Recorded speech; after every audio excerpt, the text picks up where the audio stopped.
አንዳንዴ ዝም ብለህ ስትቀመጥ የሆነ ነገር የጎደለ አይመስልህም? ስልክ ትከፍታለህ፣ ትዘጋዋለህ፣ ትከፍታለህ፣ ትዘጋዋለህ፣ ግን ውስጣዊ ሰላም የለም። አንዳንዴ ህይወት ልክ እንደ ቪዲዮ ጌም ፖዝ ማድረግ ብንችል ብለህ ትመኛለህ። የሮጥክበትን መንገድ ቆም ብለህ ለማየት፣ ያለፉትን ስህተቶችህን ዲሊት ማድረግስ፣ ያመለጡን ሰላቶች፣ በከንቱ ያባካንካቸውን ሰዓቶች መልሰህ ማግኘት። ወጣትነት ብዙ ፈተና አለው። በውስጥ የሚመላለስ ጭንቀት፣ ለመተው የከበደ ሱስ፣ ከጌታህ መራቅ። ይሄ ስሜት አንተ ጋር ብቻ ያለ እንዳይመስልህ፣ ሁላችንም ጋር አለ። ሁላችንም ሪሴት የሚያደርገን ነገር እንፈልጋለን። ግን አሁን ያንን ሁሉ ሸክም የምናራግፍበት፣ አዲስ የምንሆንበት ትልቅ እድል መጥቷል። ይህች ሌሊት ለይለቱል ቀድር ናት። ከ1000 ወራት በላይ የምትበልጥ፣ ያንተን ጥሪ ያንተን ዱዓ የምትጠብቅ ልዩ ስጦታ። ታሪክህን ለመቀየር ዝግጁ ነህ? ያለፈው ስህተትህን አጥፍተህ አዲስ ገጽ የምትገልጥበት ሰዓት አሁን ነው። ይህች ምርጥ የለውጥ ሌሊት እንዳታመልጥህ።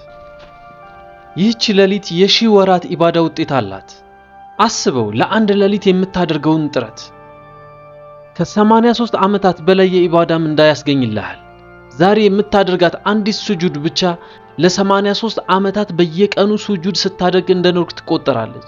ዛሬ የምትናገራት አንዲት አልሐምዱሊላህ እድሜ ልክህን አላህን ስታመሰግን እንደኖርክ ያደርግልሃል። ዛሬ የምታነባት አንዲት የቁርአን አንቀጽ ለ83 ዓመታት ስታነብ እንደቆየ ይጻፍልሃል። አላህ ወደ ምድር ሰማይ ቅርብ ሆኖ ማን ነው ምህረት የሚለምነኝ ይላል።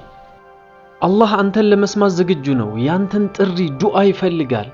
እድሉ እጃችን ላይ ነው። ወጣቶች ይህን ወርቃማ ሰዓት አናሳልፈው። ጓደኞቼ ዛሬ አላህን ጠይቀው፣ ያለፈው ስህተታችንን ሁሉ እንዲያብስልን፣ ለወደፊቱ ስኬትና ብሩህ ህይወትን እንዲሰጠን እንለምነው። በዚህ ሌሊት ሰላም እስከ ንጋት ድረስ በምድር ላይ ይነግሳል።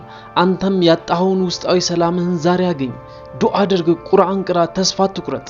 ለይለቱል ቀድር ያንተ የለውጥ ሌሊት ናት። ዛሬውን ወስን።